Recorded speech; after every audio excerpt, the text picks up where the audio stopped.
internet's finest people, it's Adam again, tech editor at Gizmo China and photographer with Kung Fu Imaging. I'm here to introduce you to a new flagship phone from China's version of Apple. Has Xiaomi made an iPhone or Samsung Galaxy killer with its S version of the popular Xiaomi Mix 2, the newly released Xiaomi Mix 2S? Or is the hardware-software package not quite up to those lofty heights? When introduced in March of 2018 in Shanghai, Xiaomi made sure to showcase the capabilities of the Xiaomi Mix 2S compared with the top two flagships from the big boys. However, we're just going to go ahead and look more closely and rate the Mix 2S on its own merit alone. One thing I feel stands out at the beginning is the incredible near bezel-less screen design and ceramic construction. Although the general design of the phone hasn't changed much since last year's Xiaomi Mix 2, the gold edge dual camera is all new and definitely worth taking a look at. Let's jump right in and see what you get. When opening the box, the presentation is well laid out and even a bit fancy with a matte black box with shimmery lettering. Opening it up and you see a welcome message. Open up past that and you see the phone on the left with the included quick charger and USB to USB-C charging cable on the right side. Continue to open up underneath the phone and you'll find some paperwork and, yup, a USB-C to 3.5mm dongle as the Mix 2 series devices ditch the 3.5mm audio jack. It's a bit of an annoyance as the phone has no weather or waterproof rating, so there's little reason to remove the audio port other than following trends. We'll all be wireless soon enough though, so this is really just a minor adjustment. From first glance, this looks like a premium device.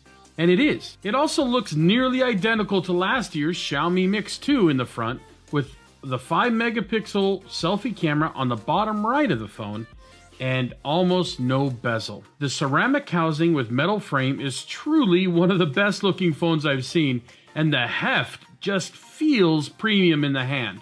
I've got a black version for review, and the device also comes in a nice shiny white model. The back of the phone is so smooth and definitely attracts fingerprints and smudges quite easily.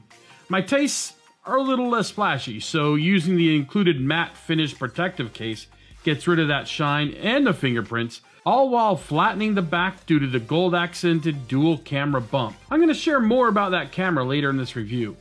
With a somewhat compact body size of about 6 inches tall and 3 inches wide, and a minimal 8mm thickness, Xiaomi still found room for a massive battery. This battery is going to help the almost 6-inch 1080 by 2160 18:9 form factor, so widescreen IPS LCD screen with beautiful rounded corners. It's going to help it last as long or longer than many others with lower resolutions. Although I prefer an OLED display, I gotta say, the 403 ppi screen Xiaomi delivers below the Gorilla Glass 4 is bright, beautiful, and really smooth in use with little to no pixelation up close. I really like where and how Xiaomi placed the main headset speaker tucked in a small bezel at the top of the phone. It looks great and the sound quality is seriously good. It even outputs a little sound when in speaker mode. As this phone has no headphone jack, they make great use of the space with the second speaker. Wait, no. That space is actually taken by the bottom microphone in the 2-mic active noise cancellation that is common these days. The center of the bottom is the USB-C port used for charging and wired music connection with the included dongle. At the right is the speaker. I was a bit surprised though at the quality and range coming from the single speaker port. Check this out.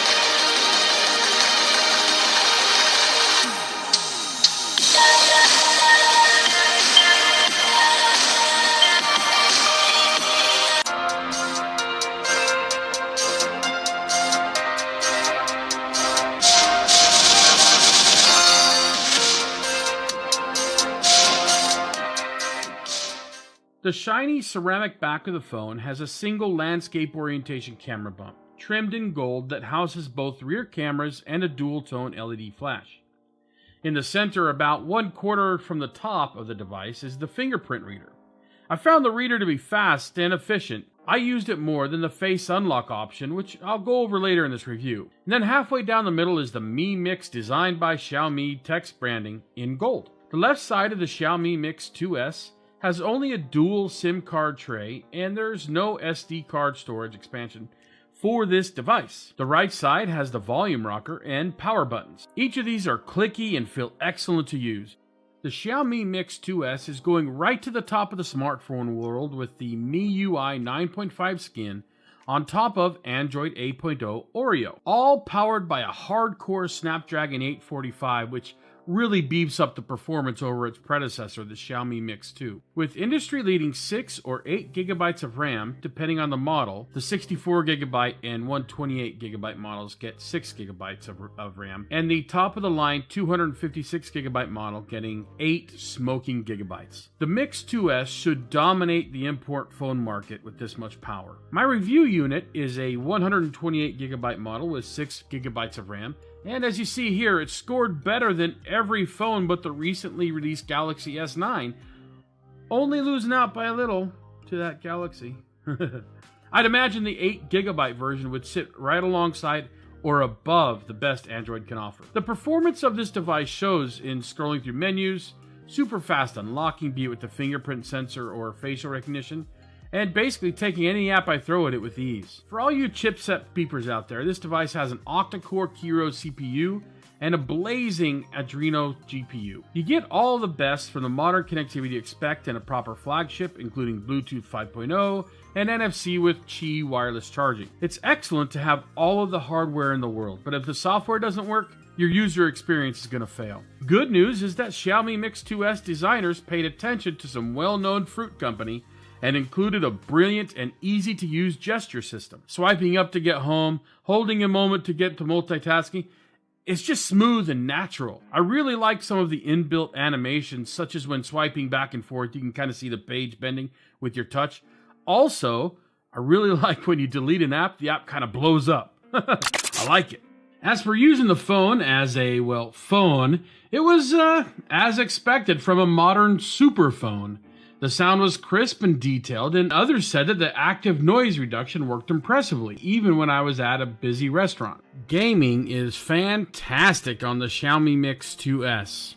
Here are a few gameplay vids showing dynamicism and fluidity only found in the best phones. Although I'm a bit of a crappy gamer, I have a lot of fun playing games, and my experience on this phone was as good as it gets.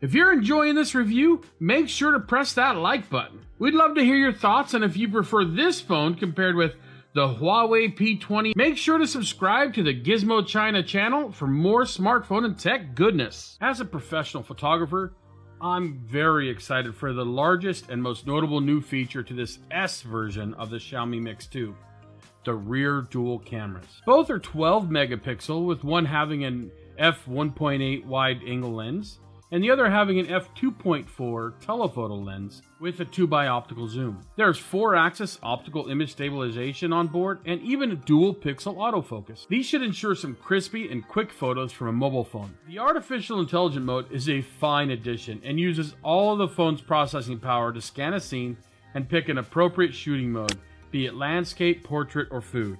There's actually 206 scenes and 25 different modes that can be implemented automatically in AI mode. Pretty cool tech. I'm really impressed with the sheer amount of customization available. Let's start with a few of my faves in the camera settings. I prefer the 16:9 ratio in the camera frame menu, although you Instagrammers may prefer the 4:3 choice, and use the lower settings for contrast so that I can achieve the widest dynamic range and allow for greater flexibility in editing. The manual mode is pretty nice and useful when you wish to take full creative control over an image. Low light images weren't so bad in wide mode due to its wider aperture lens, but the telephoto mode, the images muddied quite a bit. The 5 megapixel front camera seems to be a bit left behind compared to the rest of this device, and actually from many other phones on the market. It's got a beauty mode that just does not look natural, and I don't recommend its use unless you're at the top of Mount Everest and then, you take a selfie with whatever camera you have. Now, as to the dual cameras, the wide angle can focus closely and with excellent precision. But I did have some focusing issues when I was in telephoto operation. The minimum focusing distance grows from about 4 inches in front of the camera with the wide angle to about a foot using the telephoto lens option. Here are a few shots showing the wide angle, then the telephoto in the same scene. You can see the camera's auto white balance actually changed when switching to telephoto mode, which actually to me gave a more pleasant image. In video mode, you get the time-lapse and slow motion options as a secondary menu option. I really feel those are better accessed in the main menu next to the video mode. The settings here is where things get intense. Lots of options, lots of new tech and codecs. Of course, this camera has image stabilization, just not in 4K.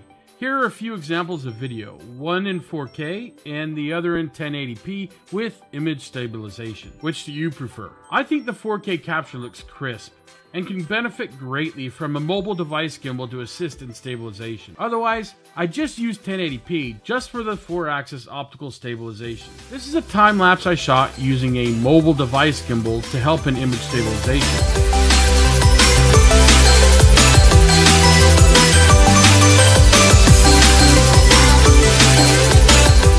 Slow-mo mode has two options, 240 frames per second in 720p or 1080p. I don't see why anyone would choose the 720p. Here's a short video taken showing the travels of a fallen leaf.